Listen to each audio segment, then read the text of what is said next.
So you tell me this has nothing to do with Prince of Persia?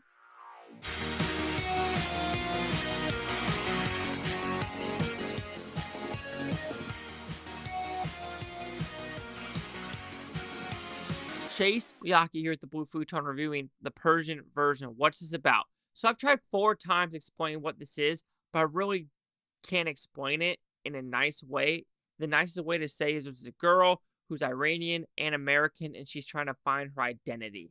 That's the best way to put it, because I could say this is a cultural movie of Iran versus America. I could say this is a tension movie between a mother and daughter. I could say that this is a movie about understanding the past and going into the future. I could say this is a movie about maybe not batting for the same team. It's another movie about, I don't know, don't have that many brothers in the movie if you're not going to explain them all. Also, I kind of get upset when I read a Hollywood Reporter interview about this film, even though it has nothing to do with the film, but I'm going to talk about it because I think this is very relevant to what is happening in today's day and age. So, did I like this film? I thought it was pretty good. I would give it 2/3 of the movie I was invested in, but the biggest issue is the part that we're supposed to connect to the most and understand why the story is being told took me out of the film.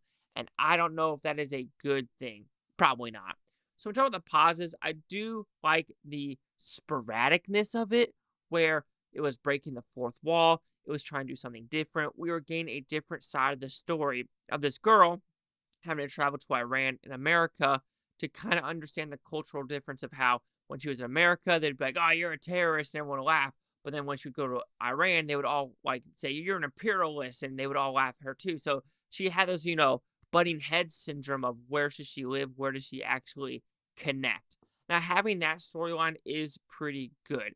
I like this storyline. I kind of getting to know some of the brothers, and that is kind of the biggest issue. You kind of get a glimpse of them, how like maybe one's, more feminine, one is, the hippie, one's the smart one, one's the jock, etc., etc.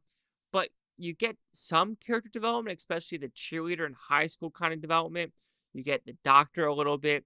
You get the second oldest brother. But like the hippie brother, he has no dialogue whatsoever, and he's just kind of in the background to be a background character. So if you're going to have all these characters, I would vote to at least have some of them have, or all of them have some dialogue, instead of just having them be like, oh, that's brother 8, that's brother 5, that's brother 3. And I feel like that kind of diminished the story. I enjoyed the Max part. So Max is, I want to call him a cross-dresser, but he's an actor that dresses in drag, if you want to put it that way. And there's a scene at the very end I thought was pretty hysterical with them running. I thought it was pretty good and pretty fun. Like I said, it's a very interesting movie. I enjoyed what it was trying to do. But when we try to get to this part where this daughter is trying to write the story of the mother to understand what she is doing throughout her life, and she had a hard life, perseverance, she's a badass woman in my opinion. But when we were discussing her past, I felt like that's where I kind of I was taken out of the film. I was just like, this is interesting. I enjoyed it. But like I said in the beginning, the biggest fault of this film is when we go to the mother's past. Not when she's like trying to raise the kids in America, but before that when she was actually an Iranian girl kind of in this mountain village. This was where the movie wind just died, in my opinion. While this is supposed to be probably the most poignant part of the film, of how she met the husband and how young she was when she had her first kid and second kid and what this scandal was, but the wind was gone. I mean, when this was happening, I was like, the pacing just stopped. I was like, yeah, I understand what we're trying to do, but it just didn't flow as well as I think the director and writer, which is the same person, wanted it to. Yes, this is a true story, sort of, but this part kind of just didn't work for me as a whole. I think it didn't work because I want to say the sporadic timeline of it, but I would say the first 5 minutes and when it continued, I was like, what are we trying to do? And then it finally connects at the last, 2 minutes. So I'm like, okay, I understand what you're trying to do, but it should not have taken that long or it could have been told in a little bit better manner. And then when it comes to that, okay, this is where we're starting to go into the Hollywood Reporter thing. Okay, like I said, if you watched my Priscilla movie or review, That is where it talked about Elvis meeting Priscilla at 14. And I want to say, like, boyfriend, girlfriend, because one was in, of course, Germany, one was in Memphis for a long time. So it was like maybe talking and writing. This is a culture thing where they marry at 13 and the guy's 22, and you have babies right when you get your period. That is what it's like in some parts of the world. And you're like, no, it's not. I was in Morocco, Marrakesh, running a marathon. I decided to go to Mountain Town. It was the same way. If you bought a rug that was made by a young woman, 13, 14, that proves that she is an adult and will get married. When I heard that, I decided not to buy a rug because I was like, I don't really agree with this. And so you're going to have people like dog on Elvis, but then see this movie like, oh, it's a cultural thing. Nah, you can't have it both ways, fam. You just cannot. And then continue on to the Hollywood Reporter. I think this Hollywood Reporter really wanted to focus on like Islamophobia and queer phobia, which I didn't know that was a thing anymore. I knew I've heard of being homophobic, but queer phobic, that was the first time hearing that at all. So anyway, Islamophobia, whatever. Okay, yeah, sure. I don't know if it really exists anymore, especially what I'm seeing right now with, the college campuses and everyone saying from the river to the sea. And you have all these political parties, and yeah, so I just don't believe in that, really. I truly don't.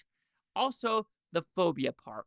Phobia means, by definition, fear. There is no fear in this movie. And when it comes to the quote-unquote queer phobia, it's not the mother was scared of the daughter. The mother just didn't approve of the daughter's lifestyle, which is very interesting because, is she queer? Because Hollywood Reporter says that, but in the movie she calls herself a lesbian that gets pregnant. So that's where I'm like, this is where the language gets confusing and how people are saying you shouldn't use lesbian anymore. I'm really baffled. I'm truly baffled on the definitions now because in the movie it says lesbian, but then the Hollywood Reporter says queer phobia. Which one is it? I'm so confused, and this is where everyone just kind of gives up on this new language anymore. Everyone gives up on that anyway. So with that, that's why I'm going to say it's a cultural thing. And that's why I kind of joke when I did the It's a Wonderful Knife review. Queers for Palestine shouldn't be a thing. Because you know what? Palestinians that are gay or queer, you know where they went? For sanctuary, for safety? Tel Aviv, Israel. So anyway, I know that didn't have nothing to do with the film, but it's something I had to get off my chest to be like, yo, people really need to know what the real world is like. And I like that part of this movie where it showed the real world. It showed something different. It showed a different aspect. So overall, the Persian version's a pretty good film. But like I said, that tonal weirdness of the mom's backstory took the sales out. Even though I think it had a good overall conclusion, I still couldn't just like that stopped the movie a little bit too much for me. The Persian version will receive a 3.5 out of 5 with Futon. It goes at 70%. So see the critics' news scores gave this one. So you have critics at 82% with 67 of them. Audience score at 90% with fewer than 50. Critic consensus, a vibrant portrait of culture clashes and generation gaps. The Persian version gains an added renaissance through its spirited specificities. But I'll say this again, the Max character, like, I guess he was just an actor. He wasn't a drag queen. But I thought how that ended was pretty damn hysterical. So we have the 70, 82, 90. Chase Scott here with the Blue Futon. Like, comment, subscribe. Let me know things Butantopia. You Butons have a great day. Now I don't care what this day, tomorrow, week, from month, from year, from every single freaking one of you. And yes, I was teetering on the 70 or 80, but the more I thought about it, I think a 70 suffices.